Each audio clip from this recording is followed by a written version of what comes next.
સુરતનું શહેર જેને તાપી નદીના તટે વસેલું આધ્યાત્મિક સ્થાન માનવામાં આવે છે, ત્યાં અનેક પૌરાણિક મંદિરો છે જે શ્રદ્ધાળુઓના આસ્થાનું કેન્દ્ર છે।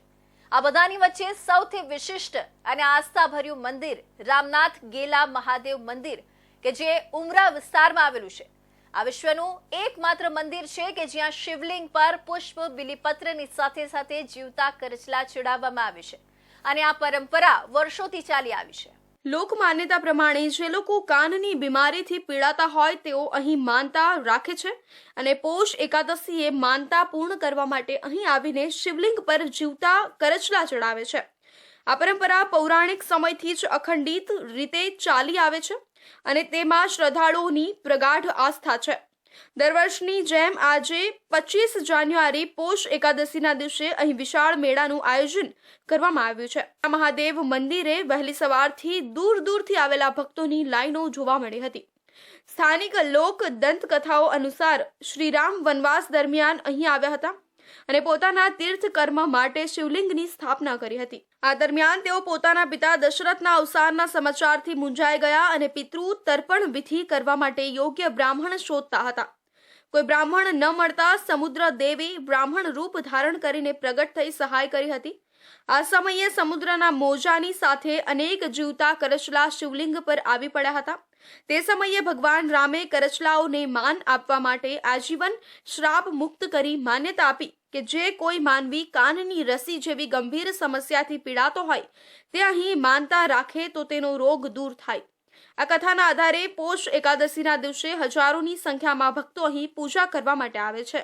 પોષ એકાદશીની વાત કરવામાં આવે તો જ્યારે પણ વર્ષ દરમિયાન એકવાર પોષ એકાદશી આવે છે તે દિવસે સુરતમાં આવેલું રામનાથ ગેલા મંદિરનું સીધા આપણે દ્રશ્યો બતાવીશ કે આ રામનાથ ગેલા મંદિર છે જ્યાં મોટી સંખ્યામાં જે ભક્તો છે તે આવી પહોંચ્યા છે અને આ જે મંદિર છે તેની વિશેષતા એવી છે કે અહીં એક શિવલિંગ છે તેમની પર લોકો જીવતા કરચલા ચડાવે છે અને જેથી તેમની મનોકામના પૂર્ણ થતી હોય છે તેવી માન્યતાઓ છે। તો આપણી સાથે જે મહારાજ છે આપણે એમની સાથે વાત કરવાનો પ્રયત્ન કરીશું। મહારાજ, સૌથી પહેલા તો આપનું નામ? મનોજગીરી ગોસ્વામી। મહારાજ, મંદિરની જે વિશેષતા છે ને આજનો દિવસ જ કેમ? આ તાપીના તટ પર આવેલું શ્રી રામનાથ ગેલા મહાદેવ છે। જ્યારે રામ વનવાસમાં નીકળ્યા હતા ત્યારે આજે વનવાસ વખતે રાજા દશરથનું ધ્યાન થયું ત્યારે અહીંયા એમને તર્પણ વિધિ કરી હતી અને તર્પણ વિધિ કરીને શિવલિંગને તીર મારીને ઉત્પન્ન કર્યું અને એમાં નદીમાંથી પ્રવાહ આવ્યો, એમાં જીવજંતુ આવ્યા, એમાં એક કરચલાને વરદાન આપ્યું કે જે કાનમાં રસી થતા હોય, બરાબર, જે કાનમાં રસી થતા માનતા લેશો ને સારું થશે। તો વર્ષમાં એકવાર માનતા ઉતારવા માટેનો આ એક દિવસ છે પોષ વદ 11।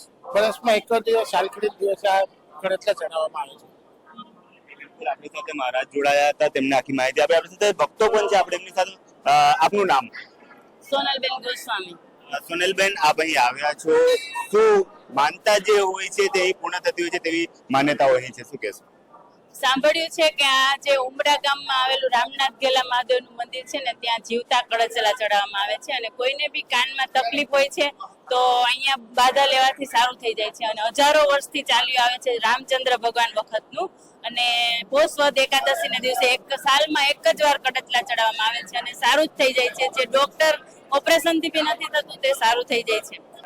ચોક્કસપણે આપણે જોયું કે જે રીતે હાલ વાત કરવામાં આવે જ્યારે રામનાથ ગેલા મંદિરમાં ઇન્ડિયા ન્યૂઝની ટીમ પહોંચી હતી ત્યારે સીધા આપણે દ્રશ્ય જોયા કે જે રીતે જીવતા કરચલા મહાદેવના શિવલિંગ પર ચડી રહ્યા છે, કોઈને કોઈ પણ પ્રકારની ઈજા નથી થતી અને એવું પણ માનવામાં આવે છે કે જેને કાનમાંથી રસી નીકળતી હોય કે કાનમાં કોઈ તકલીફ હોય તે ઈજાઓ જે હોય છે તે સારવાર આપમેળે થઈ જતી હોય છે માનતા માનવાથી। તો ક્યાંક ને ક્યાંક હજારો વર્ષથી ચાલતી આ પરંપરા આજે પણ લોકો અહીં મનાવી રહ્યા છે। કેમેરામેન રવિ સાથે અમિત રાજપૂત, ગુજરાત, ઇન્ડિયા ન્યૂઝ ગુજરાત, સુરત।